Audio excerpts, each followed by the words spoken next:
Je vais te donner une vérité fondamentale. Quand tu sauras qui tu es, tu sauras que faire. Aujourd'hui, plusieurs chrétiens sont troublés dans ce qu'ils doivent faire en tant qu'enfants de Dieu parce qu'ils ne savent pas qui ils sont. Gloire à Dieu. Ils n'ont aucune idée de qui ils sont, alors ils ne savent pas quoi faire. Aujourd'hui, s'il y a une mode pour faire quelque chose, ils suivent. Parce qu'ils n'ont pas encore reçu la révélation de leur identité. Tu vas rencontrer des personnes, ils vont te dire, je suis simplement un étudiant. Je suis simplement une maman qui ne travaille pas, je suis à la maison, moi je m'occupe de mes enfants. Ou je suis simplement quelqu'un qui travaille à la banque. Ou je suis simplement un avocat, je suis simplement un enseignant. Alléluia, je suis un chrétien régulier. Je me dis à une offense de Dieu ce matin qu'il n'y a pas dans la Bible la définition des chrétiens réguliers. Il n'y a rien de régulier à ton sujet. Si tu as reçu le Christ comme ton Seigneur et Sauveur personnel, la Bible dit que tu as accès à Dieu le Père. Si tu as réellement reçu Jésus comme ton Seigneur et Sauveur personnel, la Bible dit l'autorité de Christ est dans ta bouche. Tu peux guérir les malades, tu peux ressusciter les morts. Si tu as véritablement reçu Jésus, la Bible dit l'Esprit qui a ressuscité Jésus des morts, il vit en toi. Il n'y a rien de régulier à mon sujet. Je suis un chrétien. Enfant de Dieu, je suis venu t'enseigner que tu es un ambassadeur de Christ, ambassadeur de Jésus-Christ. Ah, il devra avoir une euphorie dans la maison de Dieu. Parce que si tu as la connaissance de ce qu'un ambassadeur est, un ambassadeur c'est le niveau le plus élevé de la diplomatie. Alléluia, un ambassadeur ne s'inquiète pas de quoi il va manger, de où il va dormir, parce que le pays qu'il envoie, il s'occupe de lui. Alors si tu dis ce matin, tu es ambassadeur de Jésus-Christ, tu ne t'inquiètes pas de quoi manger et quoi faire. Ce pays qui t'a envoyé se charge de toi. Les choses anciennes sont passées. Les choses anciennes sont passées. Le pouvoir du péché est, le pouvoir de la maladie est, les malédictions de génération sont, tout ce qui te dominait est passé au nom de Jésus-Christ. Alléluia. Dis à ceux qui continuent de traiter comme la personne d'avant que tu n'es plus la même personne. Dis à tu reçois un nouveau objectif.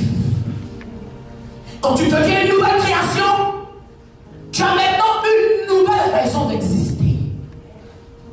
Il ne sert à rien de faire de toi une nouvelle création si après facile. Tu es une nouvelle créature. Mais le problème est que les chrétiens n'ont pas encore réalisé qu'ils sont une nouvelle créature. Ils n'ont pas encore réalisé qu'ils ont un nouveau objectif sur cette terre. Et l'enfant de Dieu dit, je suis béni d'être là ce matin. Parce que je vais découvrir la nouvelle raison pour laquelle j'existe. Avant de devenir un papillon, c'est d'abord quoi? Une chenille. Mais imaginez, tu as fait la transformation. Tu as passé de chenille en papillon. Tu es un papillon, tu es supposé voler. Tu es supposé aller haut. Tu es supposé faire des choses plus élevées. Mais maintenant, tu veux encore marcher comme une chenille. Au fond de Dieu, l'Éternel t'appelle à aller à un niveau élevé, à dépasser le niveau de la chair, à dépasser ce que les hommes font sur cette terre, afin de t'élever pour marcher comme celui qui t'a appelé. Nous allons lire la parole de Dieu. Prenons nos responsabilités envers le Seigneur. Un enfant de Dieu dit, j'ai des responsabilités envers Dieu. J'ai des responsabilités envers Dieu. Ce matin, la Bible ne nous dit pas que nous avons des responsabilités envers un autre homme. Mais il nous enseigne que nous avons des responsabilités envers qui? Envers Dieu. Et il poursuit en disant, nous travaillons durement pour persuader les autres. Quelle est ta responsabilité, enfant de Dieu? Ta responsabilité est de travailler durement afin de persuader les autres.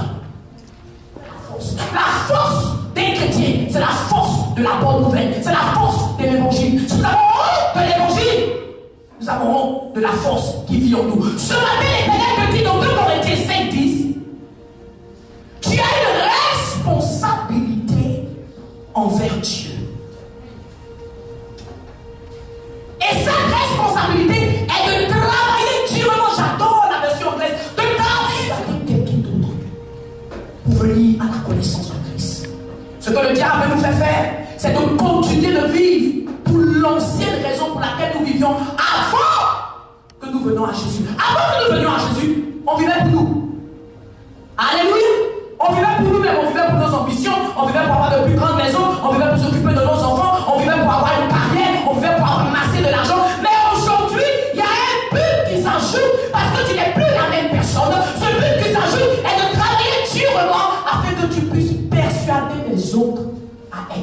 réconcilier. Les personnes vont vous voir comme des gens qui sont fous, mais ça n'a pas commencé avec vous. Ils ont commencé depuis le temps de l'apôtre Paul. Et l'apôtre Paul dit, s'ils pensent que nous sommes fous, merveilleuse. Il nous a donné une tâche merveilleuse. Dans sa parole, il nous enseigne que ceux qui viendront après lui feront de plus grandes choses. Alléluia. Nous avons vu Jésus guérir les malades, ressusciter les morts, mais il dit que ceux qui seront réconciliés avec lui vont retrouver le pouvoir divin, vont retrouver les capacités divines, et tu seras capable de faire ce que Dieu a fait, d'appeler à l'existence des choses qui ne sont pas. Et Dieu t'a placé sur cette terre afin de défendre les intérêts du ciel, afin de parler du ciel, afin de gagner du terrain pour le ciel. L'ambassadeur, lorsqu'il vient, il fait des traités avec les autres pays, il établit des relations, il parle comme si c'est le président qui parlait au peuple. Le président lui donne l'autorité de parler de sa part. Ce matin, enfant de Dieu, l'Éternel t'a donné l'autorité de parler de sa part. L'Éternel veut que tu défendes l'intérêt du ciel. Et l'intérêt du ciel, c'est de réconcilier les âmes qui étaient perdues. Allez au sépulcre. Allez dans les tombes des personnes qui étaient des millionnaires sur cette terre. Allez voir qu'est-ce qu'ils sont devenus. Lorsque tu vas ouvrir leur tombe, tu verras des ossements déchachés ou tu verras simplement de la poudre. Alléluia, c'est la raison pour laquelle il dit leur Dieu et leur ventre, leur destinée à la destruction. Parce que lorsque quelqu'un n'a pas Jésus-Christ et lorsqu'il meurt, à jamais son âme est perdue. Mais il y a une tombe où tu vas à Jérusalem et cette tombe n'a aucun ossement. Cette tombe est vide. Cette tombe n'a pas les ossements d'une personne morte. Et cette personne est morte pour toi. Si tu veux un jour, tu veux pleinement avec lui. Sois son ambassadeur. Parce que toute autre chose sur cette terre n'est que destruction. Si tu n'as pas le Christ Jésus. Il dit, leur esprit est sur les choses terrestres. Je ne dis pas à un enfant de Dieu de ne pas aller à l'école. Je ne dis pas à un enfant de Dieu de ne pas avoir de diplôme comme un thermomètre. Je ne dis pas à un enfant de Dieu de ne pas avoir une carrière. Je ne dis pas à un enfant de Dieu de ne pas être un businessman ou une businesswoman. Mais je veux dire à un enfant de Dieu, Dieu te donne la tâche pendant que tu es un businessman de représenter Jésus-Christ. Il te donne la tâche pendant que tu es un étudiant de représenter Jésus-Christ là où tu es. Il te donne la tâche pendant que tu es un businessman de représenter Jésus là où tu es. Pendant que tu es avocat, pendant que tu es docteur, de représenter Jésus. Tu es un représentant de Christ là où tu es. Ta vie va représenter le Christ.